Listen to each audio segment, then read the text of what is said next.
আজকে বড় ভাইস্তার জন্মদিন ছিল। পরিবারের সবাই মিলে আমরা কেক কেটে নিয়েছিলাম। হ্যালো গাইস, আসসালামু আলাইকুম। আম্মু সকাল সকাল নাস্তার জন্য ডিম ভেজে নিয়েছিল। আজকে বানিয়েছিল মুন্সিগঞ্জের বিখ্যাত বৌয়া, 2 রকমের ভর্তা ও ডিম ভাজা।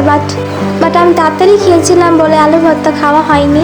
কালো জিরে ভর্তা দিয়েই খেয়ে নিয়েছিলাম, সাথে ছিল গরুর মাংস ও ডিম ভাজা। আমার কাছে সবসময় ভর্তা বোয়া ভালো লাগে। এরপর ভর্তা দিয়ে খেয়ে নিয়েছিলাম। এরপর আম্মু দুপুরে রান্না করবে গরুর মাংস, বেগুন ভাজা ও মুগ ডাল।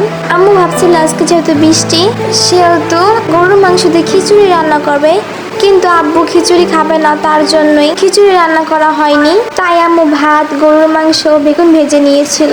ভাত দিয়েও বেগুন ভাজা মজা লাগে, কিন্তু আম্মু বেগুন ভেজে নিয়েছিল, গরুর মাংস রান্না করে নিয়েছিল, তারপরে যে মুগ ডাল রান্না করে হয়েছিল। এরপর আমরা দুপুরে খাবার খেতে বসে গিয়েছিলাম। আমি বেগুন ভাজা গরুর মাংস দিয়ে খেয়ে নিয়েছিলাম। এরপর সন্ধ্যায় ভাইস্তার জন্মদিন ছিল। অনেকেই বলতে পারেন কেমন ভাইস্তা, এটা হচ্ছে আমার বড় চাস্তা ভাইয়ের ছেলে, ওর জন্মদিন ছিল।